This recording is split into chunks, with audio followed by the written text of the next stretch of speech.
Hello बच्चों। Alternating current के last lecture में हमने बात किया था किसके बारे में? रेजोनेंस के बारे में।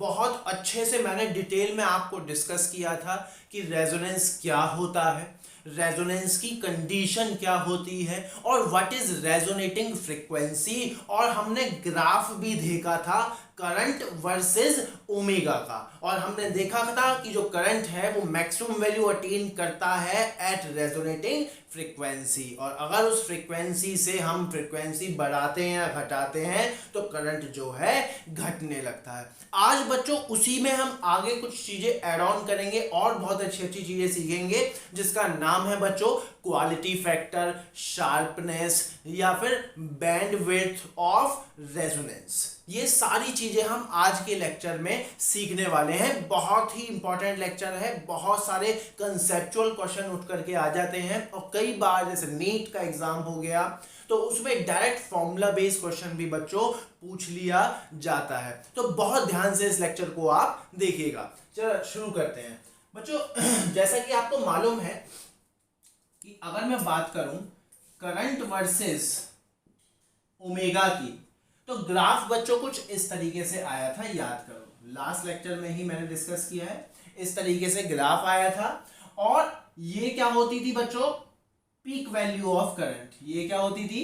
Peak value of current. Let's say this is I not, और वो किस पर होती थी बच्चों? ओमेगा नॉट, रेजोनेटिंग फ्रीक्वेंसी पर।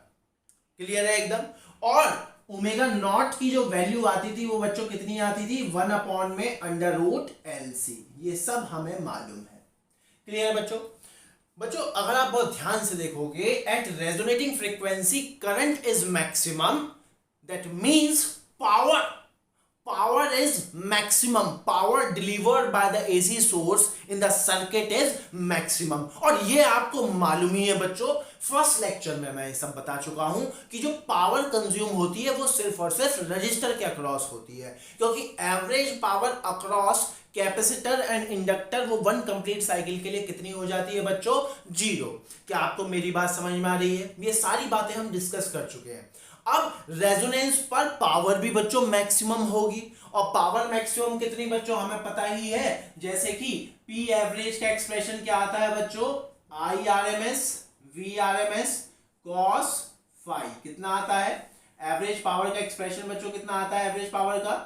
VRMS IRMS cos phi, where phi क्या होता है बच्चों? यहाँ पर cos फाई क्या होता है? पावर फैक्टर, जो कि हम इंपेडेंस ट्रायंगल से ही निकाल लेते हैं, जिसकी वैल्यू सब मैं करा चुका हूं। जिसकी वैल्यू क्या आती है बच्चों? जिसकी वैल्यू क्या आती है? cos फाई की वैल्यू R/Z। क्या आपको मेरी बात समझ में आ रही है? क्लियर है बच्चों? अब अगर आप बहुत ध्यान से देखोगे बच्चों तो इसको हम देखिए इस तरीके से कन्वर्ट कर सकते हैं। जैसे पी एवरेज बराबर VRMS की जगह हम क्या लिख सकते हैं बच्चों? सर्किट में VRMS की जगह हम क्या लिख सकते हैं? IRMS into Z. क्या लिख सकते हैं? IRMS, जैसे Ohm's law V equals to IR, तो VRMS बराबर IRMS इंटू जेड। क्लियर है? तो हम क्या लिख सकते हैं VRMS की जगह? IRMS into Z into IRMS, और cos फाई की वैल्यू कितनी है बच्चों? R/Z। जेड से Z cancel, so average power का एक्सप्रेशन ये भी आ गया I² RMS इंटू R। क्या आपको मेरी बात समझ में आ रही है? क्लियर है बच्चों? बच्चों अगर आप बहुत ध्यान से देखोगे पावर और ओमेगा का अगर मैं ग्राफ बनाऊंगा बच्चों तो वो भी कुछ इस तरीके से ही बनेगा। पावर और ओमेगा का ग्राफ भी बच्चों कुछ इस तरीके से ही बनेगा। मतलब कि at resonating frequency power consume is maximum. At resonating frequency power consume is maximum। बच्चों अगर आप बहुत ध्यान से देखोगे, आप इधर चलोगे तो पावर घटेगी, इधर चलोगे तो पावर घटेगी, और अगर आप बहुत ध्यान से देखोगे, मान लो मैं घटती हुई पावर यहां पर ले आया, तो दो ऐसी फ्रीक्वेंसी होंगी जहां पर ये वाली पावर मिलेगी। Let's say this is P not, और अगर ये मैं ले लूं लेट्स से P0/2, तो यहां पर दो फ्रीक्वेंसी ऐसी होंगी, एक ओमेगा नॉट से पहले और एक ओमेगा नॉट के बाद, जहां पर पावर आपको मैक्सिमम की हाफ मिल जाए। हाफ या कुछ भी ले लो, कहने का मतलब है दो फ्रीक्वेंसी मिलेंगी, जैसा कि हम ग्राफ से देख पा रहे हैं। क्या आपको ये बात क्लियर हो चुकी है? ये वाला पॉइंट एकदम क्लियर है बच्चों। यहां पर हाफ पावर लेने का कंसेप्ट क्या है ये समझो। There is a concept in communication system, half power energy concept. कौन सा कंसेप्ट? हाफ पावर एनर्जी का कंसेप्ट इसमें होता है। वो क्या कहते हैं बच्चों, अगर आप बहुत ध्यान से देखोगे, जहां पर पावर हाफ होगी वहां पर कुछ करंट भी होगा, वो आई नॉट का कुछ कम होगा।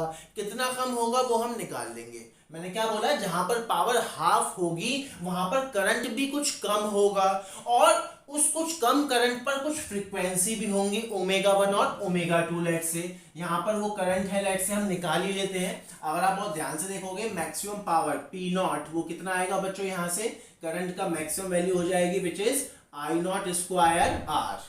पी नॉट की वैल्यू तो इतनी है बच्चों, आई नॉट स्क्वायर आर। मान लो जो एवरेज पावर है वो हमें लेनी है पी नॉट बाय 2। कितनी?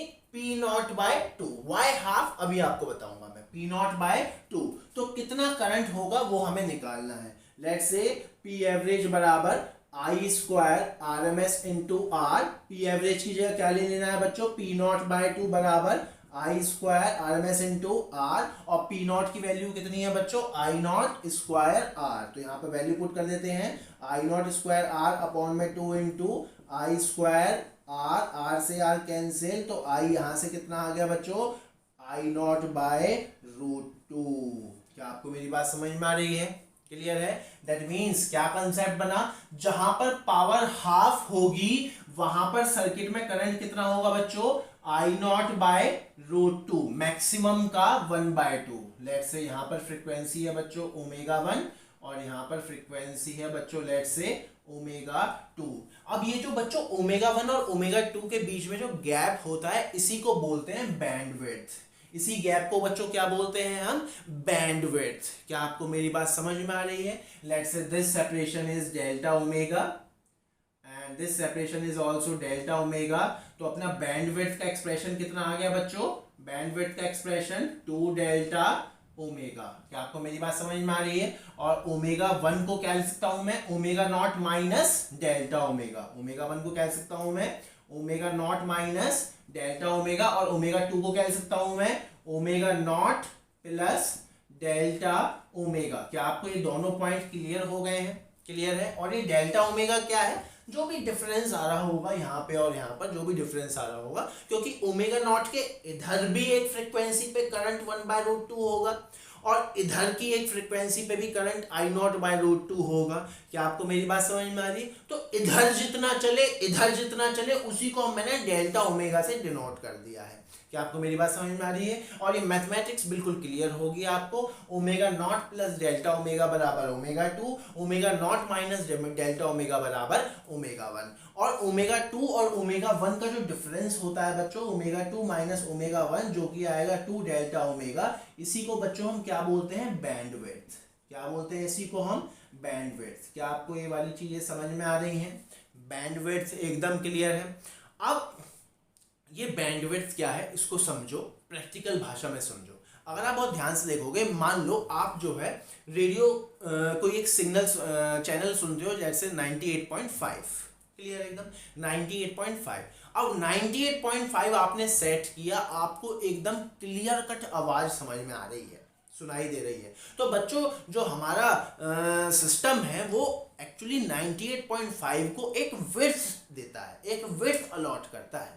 जैसे यहाँ पर आगे फ्रीक्वेंसी है 98.5, तो इसके कुछ इधर और इसके कुछ इधर वो एक बैंड दे देता है उसको, कि ऐसा नहीं है कि चल तुझे मैंने 98.5 दे दी, अब अगला कोई आया उसको मैं 98.6 दे रहा हूं। ऐसा नहीं हो सकता बच्चों। अगर ऐसा होगा तो सिस्टम बिल्कुल डैमेज हो जाएगा। 98.5 में भी आपको आवाज सुनाई देगी और 98.6 में भी आपको आवाज सुनाई देगी, क्योंकि आवाज सुनने के पीछे कंसेप्ट क्या है बच्चों? अगर एनर्जी का जो हाफ है, मैक्सिमम पावर का जो हाफ पावर है, वहां तक अगर सिग्नल वर्क कर रहा है तो आपको आवाज सुनाई देगी। जैसे 98.5 से थोड़ा सा आप आगे बढ़ते हो तो आवाज तो सुनाई देती है, बस थोड़ा घर इस तरीके, मतलब गाने की आवाज भी सुनाई दे रही होती है और घर इस तरीके से भी सिस्टम चल रहा होता है। बात समझ में आ रही है? क्लियर है एकदम। तो अगर मान लो हमारी गवर्नमेंट जो है 98.5 भी दे दे, 98.6 भी अलॉट कर दे, तो बहुत बड़ी समस्या आ जाएगी। क्लियर है एकदम। और ये प्रैक्टिकली क्या देखा गया कि एक बैंड विड्थ अलॉट कर देते हैं। 98.5 को बैंड विड्थ अलॉट कर दिया, मतलब कि कुछ पोर्शन इधर और कुछ पोर्शन इधर। अब इतने रीजन में कोई और सिग्नल नहीं आ पाएगा। क्या आपको मेरी बात समझ में आ रही है? इसीलिए आपने चैनल का नाम सुना होगा, जैसे 98.5, फिर 102, 108, इस तरीके से एक गैप होता है and that gap is known as what? Bandwidth. इसी गैप को हम क्या बोलते हैं बच्चों? बैंडविड्थ। क्या आपको मेरी बात समझ में आ रही है? क्या हाफ पावर का कंसेप्ट समझ में आया? हाफ पावर क्यों ली जाती है? हाफ पावर ही इसलिए ली जाती है क्योंकि इतने रीजन में, मान लो हाफ से हम इधर गए, इतने रीजन में बच्चों, मान लो ये सिग्नल 98.5 है, इतने रीजन में 98.5 सुनाई देगा, इधर भी 98.5 सुनाई देगा, लेकिन इससे नीचे 98.5 की विजिबिलिटी कितनी हो जाएगी बच्चों? 0। और इसके इधर भी 98.5 की विजिबिलिटी कितनी हो जाएगी बच्चों? 0। क्या आपको मेरी बात समझ में आ रही है? क्या एकदम क्लियर है? ये कंसेप्ट एकदम क्लियर है, इसको नोट करिए। अब थोड़ी सी और कैलकुलेशन हम करेंगे।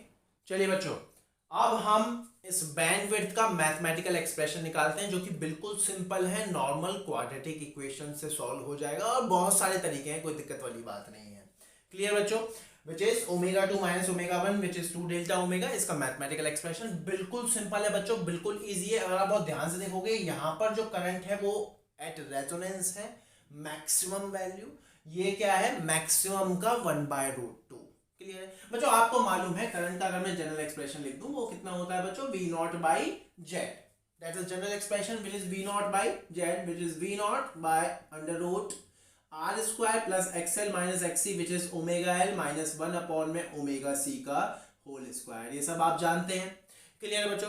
अब अगर आप बहुत ध्यान से देखोगे, अगर मैं बात करूं I0 की, तो I0 क्या होगा बच्चों? I0 क्या है? Current, maximum current at resonance which is ω_L और ω_C क्या होगा? बराबर। तो वो क्या हो जाएगा? V0/R। कितना हो जाएगा बच्चों? V0/R। अब जो हमें करंट चाहिए बच्चों, वो कितना चाहिए? I0/√2। मतलब यहां पर क्या चाहिए हमें? I0/√2। और I0 की वैल्यू क्या है बच्चों? V0/R which is V0/√2R। Just put the value here, put the value बच्चों हियर। तो क्या आ जाएगा? I की जगह V0/√2R will be equals to V0/√R² plus ω_L minus ω_C का होल स्क्वायर। अब देखो बच्चों, अगर आप बहुत ध्यान से देखोगे, यहाँ पर V0 से V0 कैंसिल आउट हो गया, ये इधर ले जाओ, ये इधर ले जाओ, दोनों तरफ स्क्वायर कर दो, तो क्या आ जाएगा? R² plus ω_L minus 1/ωc का होल स्क्वायर बराबर 2R²। ये इक्वेशन बन गई बच्चों। अब अगर आप बहुत ध्यान से देखोगे बच्चों, ये इक्वेशन जो है, इस इक्वेशन में ω1 और ω2 दोनों सेटिस्फाइड होंगे। क्यों? क्योंकि ये जो इक्वेशन आई है, कब आई है? जब I किसके बराबर हो जाए? I0/√2। और I0/√2 कहां पर है? ω1 और ω2। मतलब यहाँ पे चाहे मैं ω1 डाल लूं, सेटिस्फाई होगा, चाहे मैं ω2 डाल लूं, सेटिस्फाई होगा। तो कुछ भी एक वैल्यू डाल दो। लेट्स से मैं ω2 डाल देता हूं और इसको सॉल्व कर लेता हूं, ये R² इधर चला जाएगा, तो क्या आ गया? ω2L माइनस 1/ω2C का स्क्वायर बराबर R²। दोनों साइड अंडर रूट ले लो, तो क्या आ गया? ω2L माइनस 1/ω2C बराबर R। क्या आपको मेरी बात समझ में आ रही है?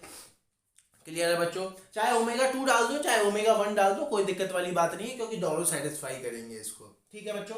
अब ω2 की वैल्यू कितनी है? ω2 कितना है? ω0 प्लस डेल्टा ओमेगा। चलो वैल्यू पुट करते हैं। ω0 plus delta omega into L minus 1/ω0 plus delta omega into C बराबर R। क्लियर है एकदम? कंसेप्ट समझ में आ रहा है? अब देखो बच्चों, बहुत ध्यान से देखना, मैथमेटिक्स है, कुछ नहीं है। देखो बच्चों, इसमें से मैं ω0 कॉमन निकालूंगा, तो डेल्टा ओमेगा के नीचे एक ω0 आ जाएगा। क्लियर है एकदम? तो क्या बन गया बच्चों? ω0L 1 plus delta omega by ω0। Clear है? ये एक्सप्रेशन एकदम क्लियर है। इस L को मैंने पहले लिख दिया और ω0 मैंने बाहर निकाल लिया। माइनस सेम चीज यहां पर करूंगा बच्चों, ω0 बाहर निकाल दूंगा, तो क्या आ जाएगा? ω0C 1 plus delta omega by ω0। Clear है बच्चों? क्लियरिटी है एकदम? एकदम क्लियरिटी है। अब देखो बच्चों, आपको मालूम है ये किसके बराबर होता है, अगर मैं स्क्वायर कर दूंगा बच्चों तो ओमेगा नॉट स्क्वायर बराबर 1 में एल सी। एक ओमेगा इधर ले जाओ और एल को इधर भेज दो तो क्या आ जाएगा बच्चों, ओमेगा नॉट एल बराबर 1 में ओमेगा नॉट सी। क्लियर है एकदम, यही कंडीशन होती है, बेसिकली कंडीशन होती है। अब हम क्या लिख सकते हैं, ओमेगा नॉट सी की जगह बच्चों हम क्या लिख सकते हैं, 1 में ओमेगा नॉट सी की जगह ओमेगा नॉट एल। तो इसको मैं और अगर सिंप्लीफाई करूं, इसको अगर मैं और सिंप्लीफाई करूं बच्चों तो क्या आ जाएगा, इसको अगर मैं और सिंप्लीफाई करता हूं, इसको मैं यहाँ पे कर देते हैं ताकि खिचपिच ना हो जाए, इसको हम यहाँ पे वैल्यू पुट करते हैं तो ओमेगा नॉट सी की जगह ओमेगा नॉट एल, तो क्या आ गया, ओमेगा नॉट एल ब्रैकेट में 1 plus delta omega by omega not minus 1 में ओमेगा नॉट सी की जगह ओमेगा नॉट एल, और इस एक्सप्रेशन को मैं ऊपर ले जाऊंगा तो क्या लिख दूंगा, 1 plus delta omega by omega naught की पावर -1 बराबर आर। क्या यहां से ये समझ में आ गया है, क्लियर है, एकदम सिंपल मैथमेटिक्स है, कुछ नहीं है। आप क्या करें, चलो जी ओमेगा नॉट एल कॉमन निकाल लो, अंदर क्या बचा, 1 plus delta omega by omega naught. अब देखो बच्चों माइनस साइन, अब आपको मालूम है 1 प्लस एक्स की पावर एन को हम 1 प्लस एन एक्स लिख सकते हैं जब क्या हो, x वेरी वेरी स्मॉल हो, और ये एक्सप्रेशन बच्चों x1 से बहुत छोटा होगा।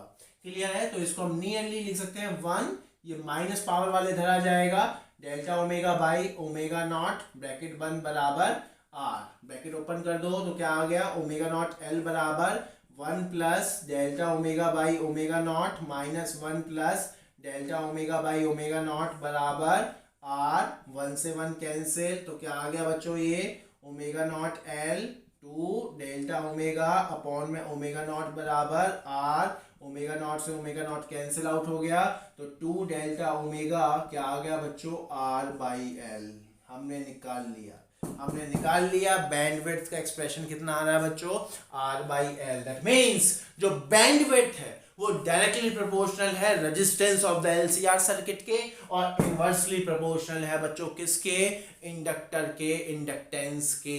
क्या आपको मेरी बात समझ में आ रही है, क्या बैंडविड्थ का एक्सप्रेशन एकदम क्लियर है, एकदम क्लियर है बच्चों, बैंडविड्थ का एक्सप्रेशन कोई दिक्कत नहीं, सिंपल मैथमेटिक्स करिए। अब आप कहोगे सर यहाँ पर ओमेगा 2 की जगह ओमेगा 1 ले लूं, कर लेना, अपने आप करो, ओमेगा 1 से सॉल्व करो, same result you will get. और इवन मैं और भी मैथमेटिक्स कर सकता हूँ, क्वाड्रेटिक इक्वेशन सॉल्व कर सकता हूँ। क्या आपको मेरी बात समझ में आ रही है, क्लियर है, इसको आप नोट करिए, हम आगे बढ़ेंगे।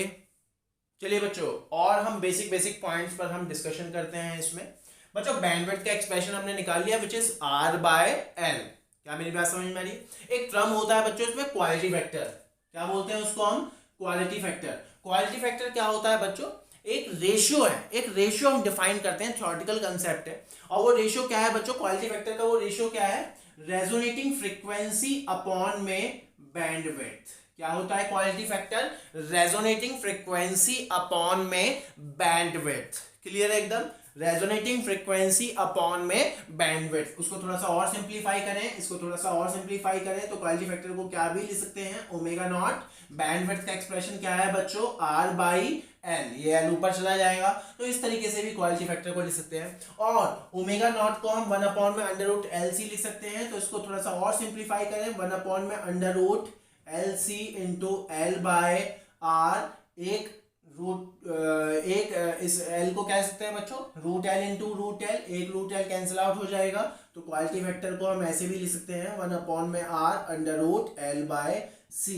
नीट में तो डायरेक्ट क्वेश्चन भी आ जाते हैं बच्चों, डायरेक्ट पूछ लेता है, क्वालिटी फैक्टर के एक्सप्रेशन पूछ लेता है डायरेक्ट। क्या आपको मेरी बात समझ में आ रही है, क्लियर है। अब एक क्वालिटी फैक्टर क्या करता है, क्या बताता है, इसको आप समझें जरा, इसको जरा सीखें। और बच्चों एक बात बताओ, मान लो मैं एक आपसे क्वेश्चन पूछता हूँ बेसिक सा, कि रेजोनेटिंग फ्रीक्वेंसी एक सर्किट की है ओमेगा नॉट, ठीक है, एक ग्राफ मान लो कुछ इस तरीके से है, बात समझ में आ रही, लेट्स से यहाँ पर इसका रेजिस्टेंस था लेट्स से R1, क्लियर है, this is something I naught, clear एकदम, कोई एक LCR सर्किट है, let's say this is some LCR circuit. अब मैं इसमें क्या करूंगा बच्चों, बार बार मैं इसमें रेजिस्टेंस चेंज करूंगा, एक पर्टिकुलर रेजिस्टेंस पर ये देखा, अब मान लो मैं रेजिस्टेंस बढ़ा दूं, एक दूसरा रेजिस्टेंस ले लूं बच्चों, एक दूसरा रेजिस्टेंस ले लूं R2, एक दूसरा रेजिस्टेंस ले लूं R2 जो कि R1 से बड़ा है, R2 is greater than R1। तो देखो क्या होगा, करंट की जो पीक वैल्यू है वो घटेगी, करंट की पीक वैल्यू तो घटेगी क्योंकि एट रेजोनेंस I किसके बराबर होता है, I किसके बराबर होता है V0/R। तो करंट की पीक वैल्यू घटेगी, ठीक है भाई, आएगा वही रेजोनेटिंग फ्रीक्वेंसी वो ही आएगी, क्योंकि रेजोनेटिंग फ्रीक्वेंसी सिर्फ एल और सी पे डिपेंड करती है, विच इज √1 में LC। क्या आपको मेरी बात समझ में आई? ध्यान से सुनना, रेजिस्टेंस चेंज करने से रेजोनेटिंग फ्रीक्वेंसी चेंज नहीं होती, करंट जो है, मैक्सिमम वैल्यू जो है करंट की वो घट जाती है on increasing the resistance. Clear है बच्चों? और पीक वैल्यू तो घटेगी, साथ साथ एक और काम होगा बच्चों, साथ साथ एक और काम भी होगा, जो बैंड विड्थ है वो बढ़ेगी, मतलब कि जो नैरोनेस है ग्राफ की वो घटेगी, मतलब कि अब कुछ इस तरीके से ग्राफ आपका बनेगा। मान लो मैंने एक और रेजिस्टेंस ले लिया, लेट से R3, और वो R3 जो है वो तो R2 से भी बड़ा है, R3 R2 से भी बड़ा है, तो क्या होगा, करंट की वैल्यू और घटेगी, और साथ साथ जो नैरोनेस है और ज्यादा फ्लैट हो जाएगा, ये मतलब बैंडविड्थ और ज्यादा, इसकी बैंडविड्थ और ज्यादा जो है इसकी बैंडविड्थ इंक्रीज कर जाएगी। क्या आपको मेरी बात समझ में आ रही? तो बच्चों इसमें से कौन सा क्वालिटी फैक्टर, इसमें से कौन सा ग्राफ ज्यादा बढ़िया है, कौन सा बेकार है, किसकी शार्पनेस ज्यादा है बच्चों? तो आंसर होगा R1 वाला। क्यों? क्योंकि इसकी बैंडविड्थ बहुत कम है, जिसकी बैंडविड्थ कम वो अच्छा। क्यों? क्योंकि कम स्पेस में ही अपना काम करके चला गया, इसके लिए ज्यादा स्पेस चाहिए, ज्यादा फ्रीक्वेंसी रेंज इसके लिए चाहिए। क्या आपको मेरी बात समझ में आ रही है? तो देखो बच्चों, इस तरीके की चीजें आपसे क्वेश्चन में पूछी जा सकती हैं, कंसेप्चुअल क्वेश्चन में पूछी जा सकती हैं। ये 3 तरीके के ग्राफ बना दिए, लेट्स से ये R1, ये R2, ये R3, वो आपसे यही पूछ लेगा, find the relation between R1, R2 and R3। क्या मेरी बात समझ में आ रही? कौन सा ग्राफ बढ़िया है? अरे ये वाला ग्राफ बढ़िया है यार, जो जितना ज्यादा नैरो होगा वो उतना ही बढ़िया होगा, जिसकी बैंडविड्थ जितनी कम होगी वो उतना ही बढ़िया होगा। क्या आपको मेरी बात समझ में आ रही है? क्लियर है एकदम? क्या सारी चीजें आपको क्लियर हो चुकी हैं? बैंडविड्थ से लेकर, क्वालिटी फैक्टर से लेकर, शार्पनेस से लेकर, कौन बढ़िया कौन घटिया है, सब क्लियर हो चुका है। तो बच्चों यहां पर रेजोनेंस का बिल्कुल एकदम रेजोनेंस कंप्लीट हुआ बच्चों।